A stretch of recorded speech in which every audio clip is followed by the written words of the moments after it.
जय श्री कृष्ण जय श्री राधे राधे। आज जो भक्त मैंने यही बाणी शुणुंट से जीवन में आपण कृपा सदाबले रहू एवं सबु कठिनता दूर हो।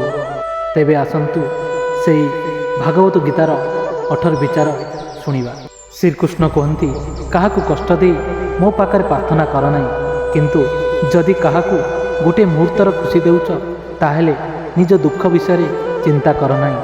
माली प्रतिदिन गछरे पानी दिए, मात्र फल केवल ऋतुर ही आसे। तेणु जीवन में धैर्य रख, प्रत्येक जिनिस निज समय हेब। जीवनर सत्यता को बुझा एते कष्टकर नुहे। जो तराजुरे अन्य को दोहलाउछ से तराजुरे निजे थरे बसी देख। शरीर खराब हेले मनीष किछि समय असुविधा रहे, किंतु जदि नियत उद्देश्य खराब थाए तेबे सारा जीवन असुविधा रहे। यह भावी विरक्त हो ना जे काम मोर नाम अन्य कार अच्छी, कारण घी आउ कपा बहु वर्षरू जली आसुचंती, किंतु लोके कहते दीप जलुची। निजकू केबे भी कहार अवस्थ्य कर नहीं, नचेत तुमर खुशी तार फुर्सत एवं मनोभाव उपरे निर्भर करी रही। अकल बड़पण अहंकार एक मानसिक रोग, जार चिकित्सा केवल प्रकृति और समय ही करती। देखाणिया केवल लोकों को खुशी करा जाय पारे, भगवान तो केवल नियत देखती।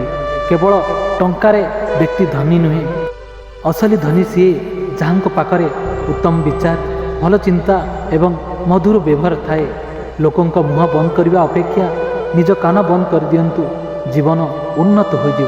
कई सत कहते वाणी रे बहुत शक्ति थाए।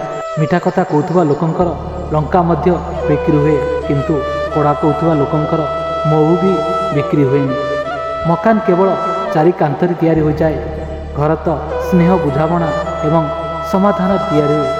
अन्य को कष्ट दे हासिल करथिबा सुखर आयुष बहुत कम थाए। जीवन में निजर खराब गुण शुणा बहुत जरूरी, कारण जदि प्रतिदिन केवल निजर प्रशंसा शुणिबे तेबे केबे आगको बढ़ी पारिबे नहीं। जदि तुमको कष्ट मिली तेबे औषध मध्य निश्चय मिलिବ। जहाँ देव ताहा ही फेरी आसिବ।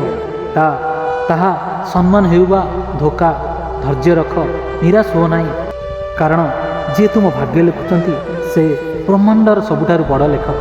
प्रशंसा जेते भी कर, किंतु अपमान भावी चिंती कर, कारण अपमान हेउची ऋण, जहाँ सुजोग मिले सुध सहित फेरी आसे।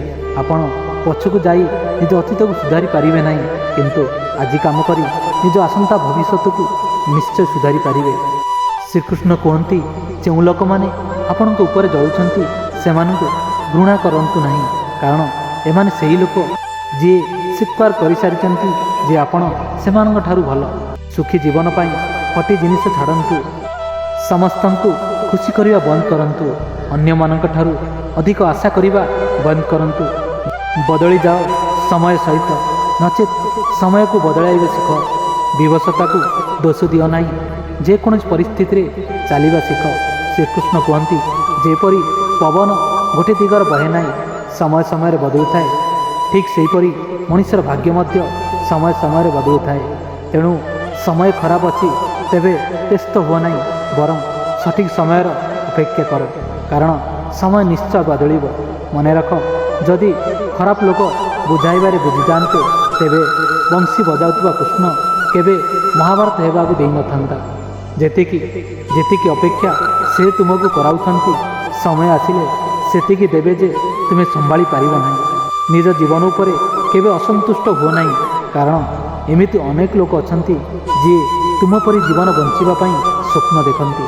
केही विश्वास भांगिले ताकू धन्यवाद दियो, कारण यही लोक माने आमको शिखाती से विश्वास भावी चिंती करवा उचित। निज उपरे विश्वास कर, तुम भितरे किछि एमिति अछि जहाँ प्रत्येक बाधाठारु बड़। श्रीकृष्ण कहती जदि आपण जीवन भूल व्यक्ति न जाए तेबे सठिक व्यक्तिर आगमन हेब नहीं। किए कौन करुच्ची, केते करुच्ची, किपरि करुच्ची, ए सबुठारु आपण जेतिकी दूर रे रहिबे सेतिकी खुशी रे रहिबे। समय निश्चय आसे, किंतु ठीक समय आसे। तेणु धैर्य रखिथाओ। जो लोक मैंने आपण सहित मुकाबिला करि पारिबे नहीं, सेमाने आपण को घृणा करने को लागंती। मूर्ख लोकों सहित केबे विवाद करंतु नहीं, कारण ଏମାନଙ୍କ ସହ ଯୁକ୍ତି କଲେ ଆପଣଙ୍କର ଏହି ମୂଲ୍ୟ କମିଯିବ। ତେଣୁ ଯେତେ ସମ୍ଭବ ସେମାନଙ୍କ ଠାରୁ ଦୂରରେ ରୁହନ୍ତୁ। ଗୁରୁଙ୍କ ଠାରୁ ଜ୍ଞାନ ଶିଖ, ପିତାଙ୍କ ଠାରୁ ସଂଘର୍ଷ ଶିଖ ଏବଂ ମାଙ୍କ ଠାରୁ ସଂସ୍କାର ଶିଖ। ବାକି ଯାହା ବଳକା ରହିଲା ତାହା ଦୁନିଆ ଶିଖାଇଦେବ। କେବଳ ଦୁଇଟା ଜିନିଷ ଯୋଗୁଁ ସମସ୍ତ ସମ୍ପର୍କ ହଜିଯାଏ। ଗୋଟିଏ ଭୁଲ ବୁଝାମଣା ଏବଂ ଅନ୍ୟଟି ମଣିଷର ଅଭିମାନ। ଭିଡ଼ ସବୁବେଳେ ସେଇ ବାଟ ଚାଲେ ଯେଉଁ ବାଟ ସହଜ ଲାଗେ, କିନ୍ତୁ ଏହାର ଅର୍ଥ ନୁହେଁ ଭିଡ଼ ସବୁବେଳେ ସଠିକ୍ ବାଟରେ ଚାଲେ। ନିଜ ବାଟ ନିଜେ ବାଛନ୍ତୁ, କାରଣ ଆପଣଙ୍କୁ ଆପଣଙ୍କ ଠାରୁ ଭଲ ଆଉ କେହି ଜାଣେ ନାହିଁ। ମନଠାରୁ ଉର୍ବର ସ୍ଥାନ ଆଉ କେଉଁଠି ନାହିଁ, କାରଣ ସେଠାରେ ଯାହା ବି ବୁଣାଯିବ ତାହା ବଢ଼ିଥାଏ। ତାହା ବିଚାର ହେଉ, ଘୃଣା ହେଉ ବା ପ୍ରେମ ହେଉ। ଇତିହାସ ସାକ୍ଷୀ ଅଛି, ଯାହାର ସମକକ୍ଷ ଦୁନିଆ ହୋଇପାରେ ନାହିଁ, ଦୁନିଆ ତାକୁ ବଦନାମ କରିବା ଆରମ୍ଭ କରିଦିଏ। ତିରସ୍କାର ଏବଂ ଅପମାନ ଯଦି ବାରମ୍ବାର ନିଜ ଲୋକଙ୍କ ଠାରୁ ମିଳେ, ତେବେ ସେଠାରୁ ବାହାରି ଯିବା ହିଁ ଉତ୍ତମ ବିକଳ୍ପ ହିଁ ହୋଇଥାଏ। ମନୁଷ୍ୟର ଜୀବନ କେବଳ ତାର କର୍ମ ଉପରେ ହିଁ ଚାଲେ। ଯେପରି କର୍ମ ହୁଏ ସେହିପରି ତାର ଜୀବନ ହୁଏ। ଯାହା କରାଯାଇଛି ତାହା ନିଶ୍ଚୟ ସାମ୍ନାକୁ ଆସିବ, କାରଣ କର୍ମ କାହାର ସାଙ୍ଗ ନୁହେଁ। ଜୀବନ ବହୁତ ସୁନ୍ଦର, କେବେ ହସାଏ ତ କେବେ କନ୍ଦାଏ, କିନ୍ତୁ ଯିଏ ଜୀବନର ଭିଡ଼ରେ ଖୁସିରେ ରହେ, ଜୀବନ ତାହାରି ଆଗରେ ମୁଣ୍ଡ ନୁଆଁଏ। ପାଚିଲା ଫଳର ତିନୋଟି ଚିହ୍ନ ଥାଏ, ଏହା ନରମ ହୁଏ, ମିଠା ହୁଏ ଏବଂ ତାହାର ରଙ୍ଗ ବଦଳିଯାଏ। ସେହିପରି ଏକ ପରିପକ୍ୱ ବ୍ୟକ୍ତିର ମଧ୍ୟ ତିନୋଟି ଚିହ୍ନ ଥାଏ।